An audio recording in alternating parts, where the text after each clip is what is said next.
Hey, what's up you guys? It's Dorothy and welcome back to my channel. Oh my gosh, my hair.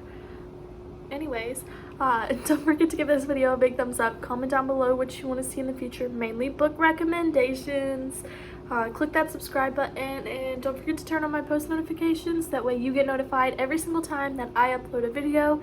And I know, yes, I finally did my nails. They were looking bad, I know.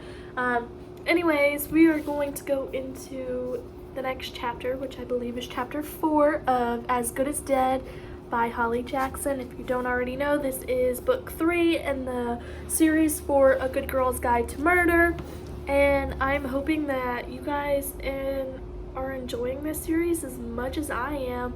I know a lot of my viewers are coming in and they're still on the first book, but some viewers have been here through the whole process, which, if you don't know, that means the first 2 books, because, you know, we've already finished book 2 and we're on book 3. But anyways, let's get right into this video. So, yeah. This video may contain sensitive topics and foul language. If you do not wish to continue, please click off of the video now. You have been warned. Chapter 4. If I can open the book. It was a race between her ticking heart and the pounding of her sneakers on the sidewalk, her body alive with sound from her chest to her feet, dulled only by the noise cancellation of her headphones. But Pip couldn't lie to herself that one caused by the other. She'd been running for only 4 minutes and already she was here. Turning onto Beacon Close, the heart had proceeded to her feet. She told her parents she was going out for a quick run, as she always did, dressed in her navy leggings and a white sports top, so at least running here left her with a shred of honesty. Shreds and scraps were all she could hope for. Sometimes running itself was enough, but not tonight. Not tonight. There was only one thing that could help her. Pip slowed as she approached number 13, lowering her headphones to cradle her neck. She planted her heels and stood for a moment, checking whether she really needed to do this. If she took one more step, there was no going back. She walked up the drive to the terraced house, past the gleaming white BMW parked at an angle. At the dark red door, Pip's fingers passed over the doorbell, balling into a fist to knock on the wood. The doorbell wasn't allowed. It made too much noise and the neighbors might notice. Pip knocked again until she could see his outline in the frosted glass growing taller and taller, the sound of the sliding bolt, and then the door opening inward. Luke Eaton's face in the crack in the darkness, the tattoos climbing up his neck as the side of his face looked like his skin had come apart, strips of flesh rebuilding to form a net. He pulled the door just wide enough for her to fit through. "Come on, quickly," he said gruffly, turning to walk down the hall. "Got someone coming over soon." Pip closed the front door behind her and followed Luke around the bend of into the small square kitchen. Luke was wearing the exact same pair of dark basketball shorts he'd been wearing the first time Pip met him, when she'd come here to talk to Nat Da Silva about the missing Jamie Reynolds. Thank God Nat had gotten away from Luke. The house was empty now, just the 2 of them.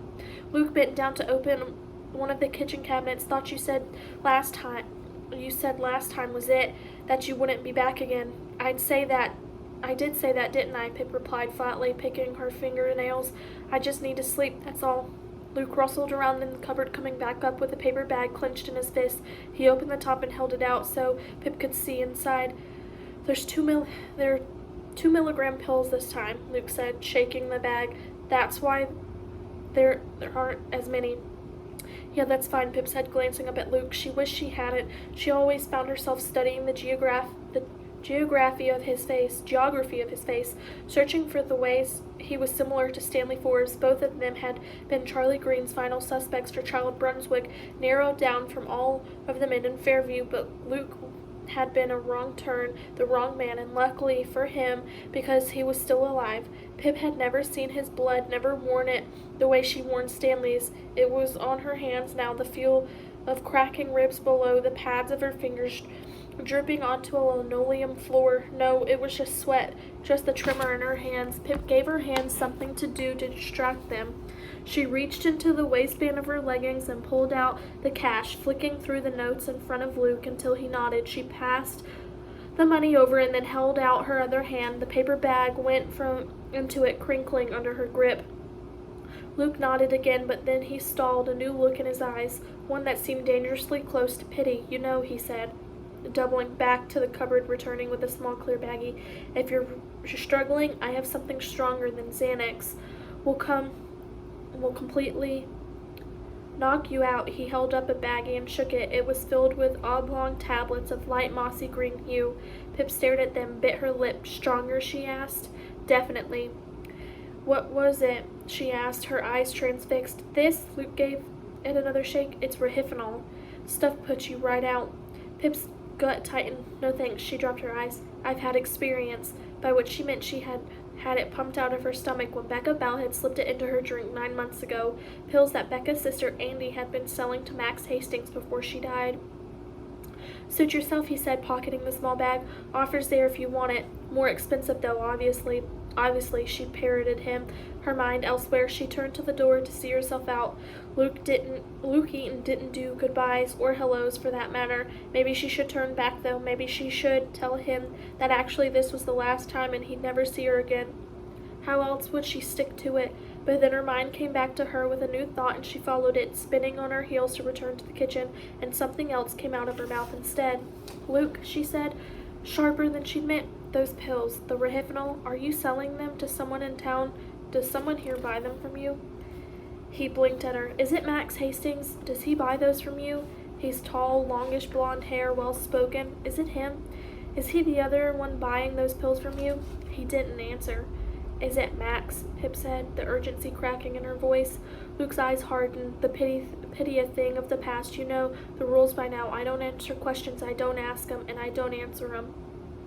There was the slightest smirk on his face. Rules apply to you, too. I know you think you're special, but you're not. See you next time. Pip crushed the bag in her hand and she walked out of the house. She thought to slam the door behind her, a flash of rage beneath her skin, but then thought better of it. Her heart beat even faster now, battering against her chest, filling her head with the sound of cracking ribs, and those dead eyes. They were hiding just over there in the shadows from the street lamps. If Pip blinked, they'd be waiting for her in the darkness there, too. Was Max the one buying those pills from Luke? He used to buy them from Andy Bell, who got them from Howie Bowers, but Luke had always been the one supplying Howie, and he was all that was left, the two lower links of the chain now gone. If Max was still buying it, would have to be from Luke. That made the most sense. Were he and Pip almost crossing paths at Luke's front door like they did on their runs? Was he still slipping pills into the drinks of women? Was he still ruining lives like he had done to Nat Silva and Becca Bell? The thought made her stomach churn, and oh God, she was going to be sick right there in the middle of the road. She doubled over and tried to breathe through it, the bag rattling and shaking in her hands. It couldn't wait any longer. She stumbled to the other side of the road under the covering of the trees. She reached inside the bag for one of the see-through baggies, struggling to unfasten it, but her fingers were coated in blood. Sweat. Just sweat. She pulled out one of the long white pills, different from the kind she'd taken before. Scored into one side were 3 lines and the word Xanax, and on the other a 2. At least it wasn't fake, thin, or cut with anything else. A dog barked from somewhere close by. Hurry up! Pip snapped the pill along the center line and pushed the half through her lips. Her mouth had already filled with saliva and she could swallow it dry.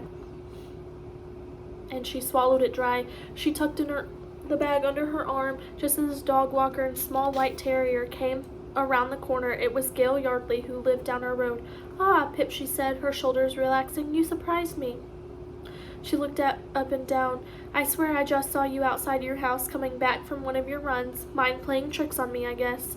Happens to the best of us, Pip said, rearranging her face. Yes, well, Gail laughed awkwardly through her nose. I won't keep you. She walked away, the dog stopping to sniff Pip's sneakers before the leash grew taut, and she shuffled off after her. Pip rounded the same corner Gail had come from, her throat sore from where the pill had scratched on its way down, and now the other feeling, guilt. She couldn't believe she'd done this again. Last time, she told herself as she walked toward home. Last time, and then you're done. At least she'd get some sleep tonight. It could come on soon. The unnatural calmness, the warm shield across her thinning skin, and the relief when the muscles in her jaw finally unclenched. Yes, she would sleep tonight. She had to. The doctor had put her on her course of Valium back after it first happened, the first time she saw death, and it held it in her hands, but it wasn't long before he took her off. Even when she begged him, she could still recite what he'd said word for word. You need to come up with your own strategies to cope with the trauma and stress. This medication will only make it harder to recover from the PTSD and long term. You don't need it. Pippa, you can do this. How wrong would he be? She did need the pills, needed them as much as she needed sleep. This was her strategy, and at the same time she knew he was right and he was making everything worse. The most effective treatment is talk therapy, so you're going to continue your weekly sessions. She tried, she really had. After 7 sessions, she told everyone she was feeling much better. Really, she was fine. A lie. Practiced well enough now that people believed her, even Ravi. She thought she should have to go to one more session, she might just die. How could she talk about it? It was an impossible thing that escaped language or sense. On one hand, she could tell you from the very bottom of her heart that she didn't believe Stanley Forbes had deserved to die, that he deserved life, and she had done all she could to bring him back. It wasn't unforgivable. What he'd done as a child, what he'd been made to do, he was learning, trying every day to be a better man. Pip believed this with every part of her being, that and the terrible guilt that she'd been the one to lead his killer to him, luring Stanley out to that abandoned farmhouse after learning he was Child Brunswick.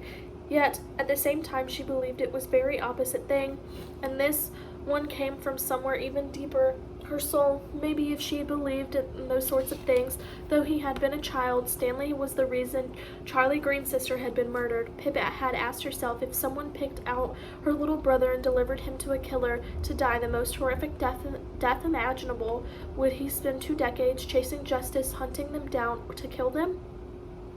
The answer was yes. She knew she would. Without hesitation, she would kill the person who took Josh away, no matter how long it took. Charlie had been right. They were the same. There was an understanding between them. This sameness. That's why she couldn't talk about it, not to a professional, not to anyone, because it was impossible, incompatible. It had torn her in two, and there was no way to stitch those parts back together. It was untenable.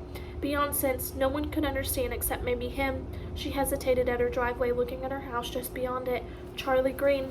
That's why she needed him to be found, not caught. He had helped her once before, opened her eyes about right and wrong and who decided what those words meant. Maybe if she could talk to him, he'd understand. He was the only one who could. He must have found a way to live with what he'd done, and maybe he could show Pip how to live with it too. Show her a way to fix everything, how to put herself back together again. But Pip was of 2 minds about this as well. It made perfect sense, and it made none. A rustle in the trees across the road from her house. Pip's breath caught in her throat, and she whipped around and stared, trying to shape the darkness into a person, the wind into a voice. Was there someone there, hiding in the trees, watching her, following her? Tree trunks or legs? Charlie? Was it him? She strained her eyes, trying to draw out individual leaves, their skeletal branches. No, there couldn't be anyone there. Don't be stupid. It was just another of those things that lived in her head now, scared of everything, angry at everything. It wasn't real, and she needed to learn the difference again. Sweat on her hands, not blood. She walked up to her house, glancing back only once. The pill will take it away soon, she told herself, along with everything else.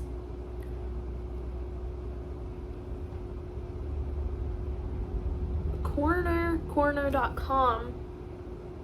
Home, real crime scene investigation, estimating time of death.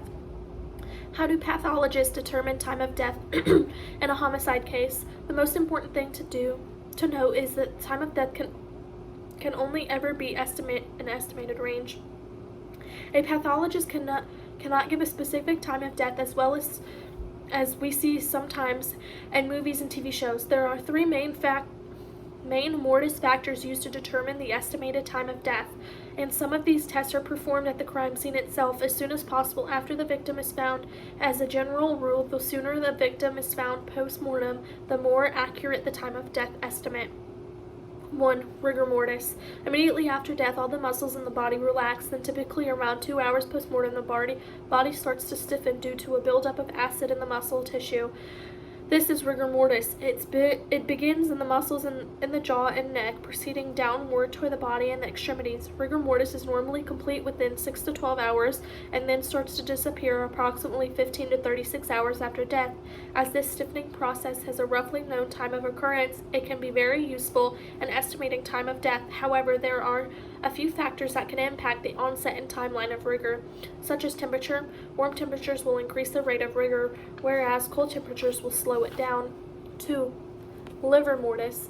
Also known as lividity, liver mortis is the settling of the blood inside the body due to gravity and loss of blood pressure. The skin will become discolored with a red-purple tinge where the blood has pooled internally. Liver mortis starts to develop 2 to 4 hours after death, becomes non-fixed up to 8 to 12 hours after death, and fixed after 8 to 12 hours from the time of death. Non-fixed refers to whether the skin is blanchable. This means that when lividity is present, if the skin is pressed, the color will disappear, a bit like when you press your own skin now, but this process can be affected by factors such as temperature and changing body position. Algor mortis. Algor mortis refers to the temperature of a body after death. The body starts to cool until it reaches equilibrium with the ambient temperature. Wherever the body is discovered, typically the body will lose about 1.5 degrees Fahrenheit per hour until it reaches the environmental temperature. At the crime scene, in addition to making observations about the rate of rigor and lividity, a medical examiner will also likely take the body's internal temperature and that of the environment in order to calculate approximately when the victim was killed. Although these processes cannot tell us the exact minute a person died, they are the main factors the pathologist uses when estimating a range for the time of death. That is the end of chapter 4. I will see you guys in the next video. Bye!